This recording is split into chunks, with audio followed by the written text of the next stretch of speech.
अब लीजिए साहब, हैदराबाद के लेबोरेटरी ने कंफर्म किया कि यह गैंगरेप हुआ है। सीबीआई, अब आप सोचिए कितना बड़ा झूठ, कितना बड़ा फ्रॉड ये सीबीआई करती रही है। बेशर्मी की सारी पराकाष्ठा ये सीबीआई पार कर चुकी है। खुद सीबीआई कह रही है कि हमने साधो यादव से ब्लड सैंपल की मांग की, सीमेंस की मांग की, साधो यादव ने रिफ्यूज किया। अगर कुछ नहीं था तो आपने मांग क्यों की? क्यों मांग की आपने, जब साधो यादव के ऊपर आरोप लग रहा था? और जब आपने मांग की और साधो यादव ने नहीं दिया तो आप मान क्यों गए? क्यों मान गए आप? आपको जबरदस्ती करनी चाहिए थी, आपने जबरदस्ती क्यों नहीं किया? मामले को लटकाया।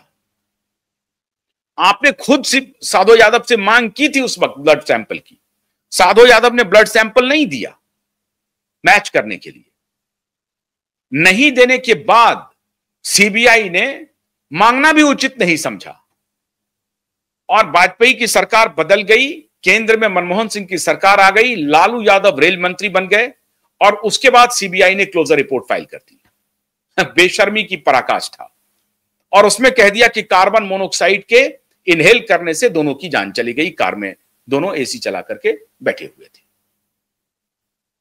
तो हैदराबाद लेबोरेटरी की साफ साफ रिपोर्ट है, साफ साफ, जो पूरी मीडिया में वाइडली कवर्ड हो चुका है। वो फॉरेंसिक रिपोर्ट है कि गैंगरेप हुआ है शिल्पी जैन के साथ, और उसके बाद सीबीआई उसको कह रही है कि सुसाइड किया है। गैंगरेप के बाद मर्डर हुआ है और उसके बाद सीबीआई कह रही है कि यह सुसाइड है। इस तरह का व्यवहार तो सीबीआई करती है। सीबीआई ने आरुषि तलवार के केस में क्लोजर रिपोर्ट फाइल कर दिया कि पता नहीं चल पाया, मर्डर हुआ, हत्या हुई, गला रेत कर हत्या हुई, लेकिन किसने की यह पता नहीं चला। यह सीबीआई नाकाम रही यह कंफर्म करने में। क्लोजर रिपोर्ट फाइल कर दी। अदालत ने कहा कि नहीं, यह नहीं चलने वाला है। अदालत ने फिर आदेश दिया कि इसको खोलिए और इसकी जांच कीजिए। जेसिका लाल हत्याकांड में जांच एजेंसी ने क्लोजर रिपोर्ट फाइल कर दी और हाईकोर्ट ने आदेश भी दे दिया। इतना ही नहीं हुआ, हाईकोर्ट ने आदेश दे दिया। मैं उस केस को व्यक्तिगत रूप से कवर कर रहा था। मैं कई बार बता चुका हूं आपको कि जेसिका की जो बहन थी सबरीना लाल, मैं उनके साथ कई बार इस केस को कवर किया, उनके घर गया, बैठा, उनसे सारी बात की। मतलब उस रिपोर्ट को मैं कवर कर रहा था उन दिनों। जेसिका लाल के मर्डर का केस को हाईकोर्ट ने कह दिया no one killed Jessica, but Jessica was killed.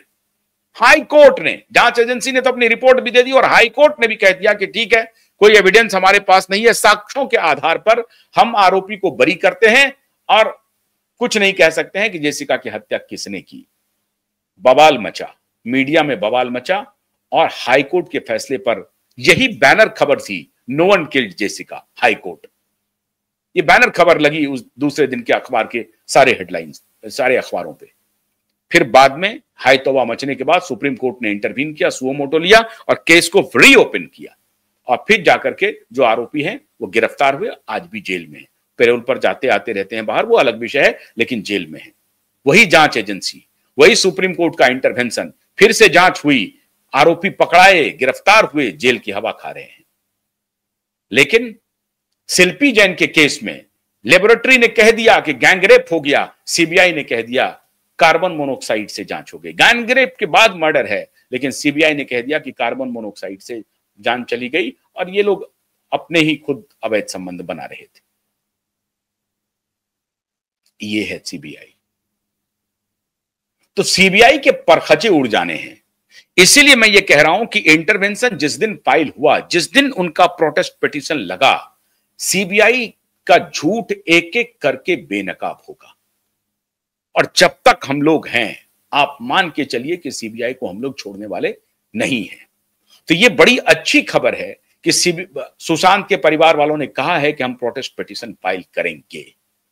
लेकिन साथ ही साथ मैं आपको फिर दोबारा कह दूं कि सुशांत के परिजन प्रोटेस्ट पिटीशन फाइल करे ना करे, supreme court high court litigant association का पिटीशन फाइल होने जा रहा है और हम सीबीआई को पकड़ेंगे। और जो अभी सीबीआई को चकमा देकर के घूम रही है लड़की, वो कानून के घेरे में आएगी। बस इतनी सी बात आज आपसे करनी थी और हम उम्मीद करते हैं कि ये बात आपको समझ में आ रही होगी और आप इसे देखेंगे और हमारे साथ बने रहेंगे।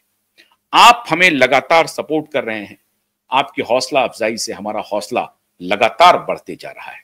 इसलिए जैसे जैसे ये केस बढ़ेगा वैसे वैसे हम इस केस को बढ़ाएंगे, लेकिन न्याय के दरवाजे तक जरूर पहुंचेंगे। बहुत बहुत शुक्रिया। नमस्कार।